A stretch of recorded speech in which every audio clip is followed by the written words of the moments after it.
it's so, John, you get in here, and I think John Meacham, the historian, and I think you've written about Churchill and Roosevelt, you've written about Jackson, and these people.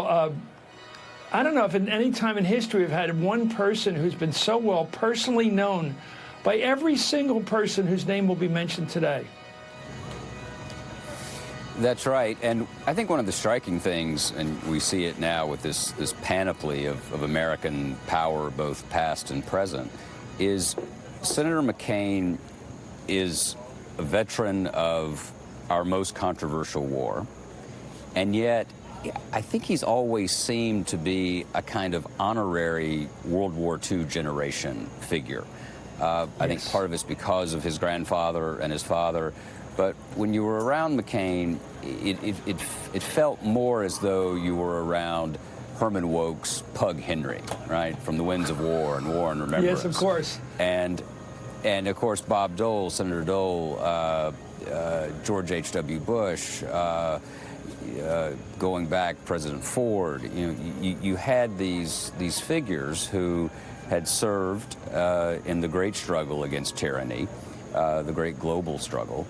And McCain just breathed that world in. Mrs. McCain, Roberta McCain, whom we just saw, had an apartment up on Connecticut Avenue, you know, sort of in that old, the old Washington world, where Mamie and Dwight Eisenhower had also had an apartment when was chief of staff to Douglas MacArthur.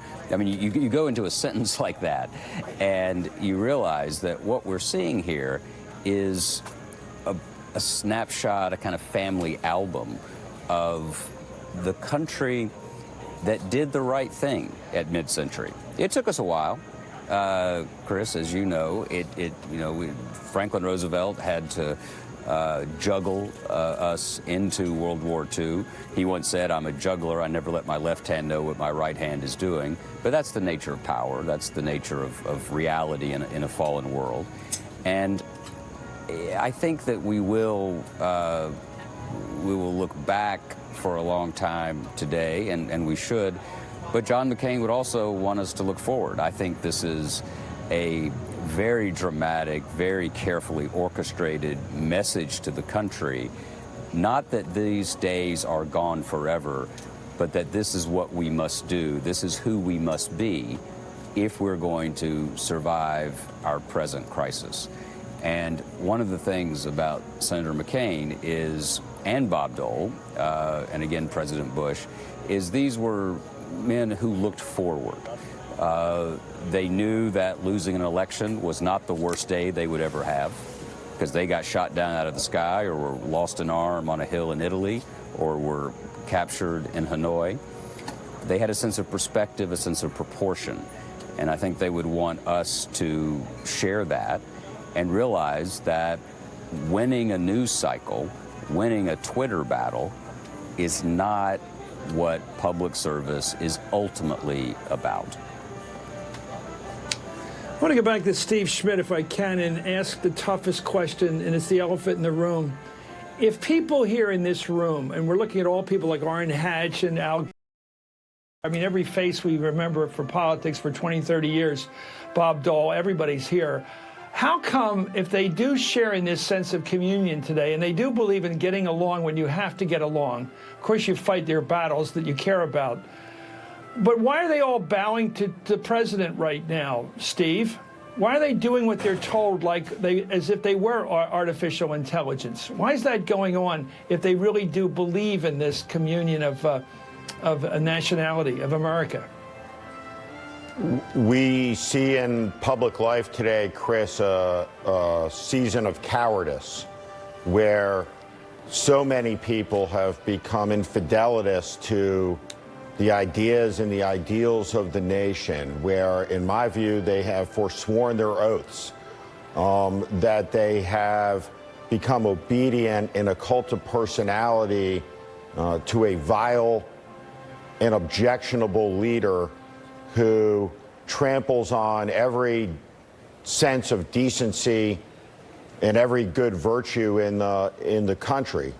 And a lot of those people are sitting in the room today, and they'll be in that service and they'll nod and they'll weep as they remember John McCain's life. But the way to honor John McCain is to be faithful to the idea and ideals of the country.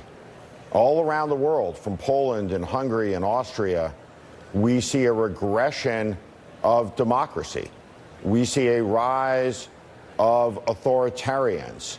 We see a president of the United States who has a fetish for autocratic leaders all around the world, who is hostile to the ideas and ideals of American democracy, of republic, that John McCain committed his entire life to. That for any person who is watching this at home, if you want to honor John McCain, by all means, please buy and read the book, The Restless Wave, his last words to the country.